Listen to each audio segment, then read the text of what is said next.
Viva Las Vegas! We've all had that personal desire to just run off and go do something sometimes.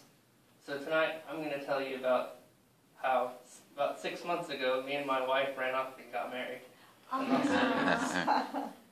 So what was happening in my life before this happened? My wife and I have been together for 11 years dating before we got married. Wow. And we just got fed up with delays, planning, trying to figure out how to get married. There were all sorts of things that were just getting in the way of us running off or just being married. So that's why we decided to run off. One of these things is weddings are expensive. As is tradition, the wife's mother, or family, is supposed to pay for the wedding. And that's the tradition we were going to use.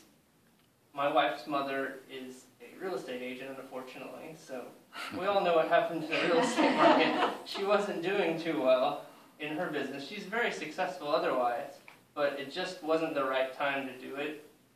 But it just wasn't the right time to do it for a very long time, because the market's been bad for about 5 years now.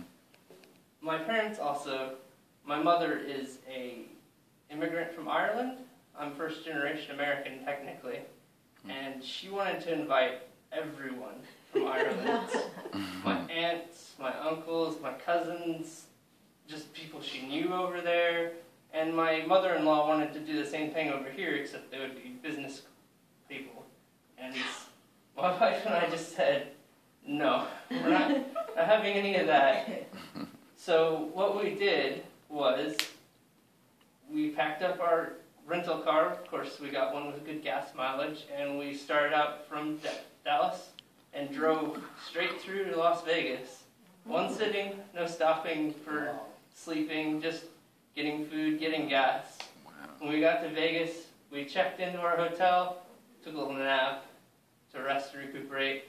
Then immediately we went down to the office where you pick up your actual license, which is a good thing to know ahead of time.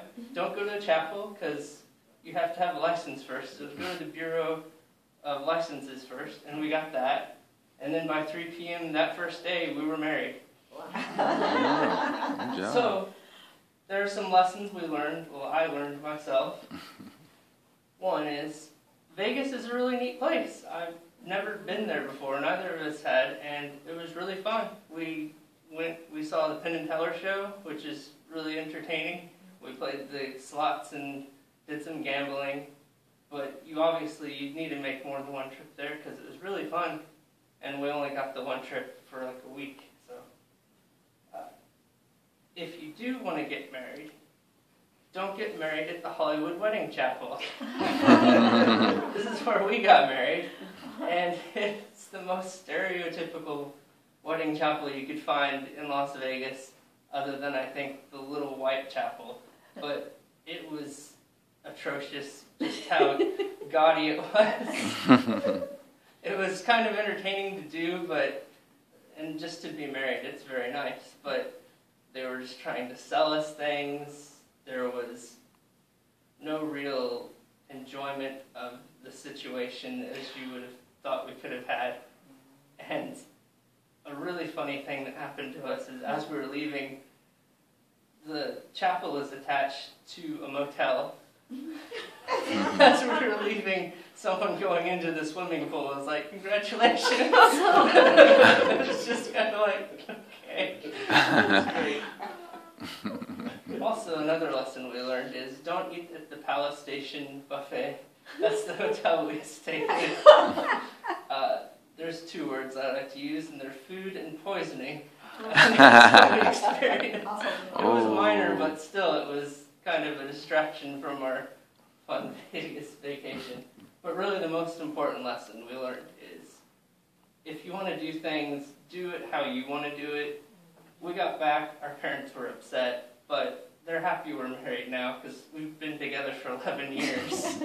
And it's kind of like a finally, but we wanted to do what we wanted to do, and we did what we wanted to do.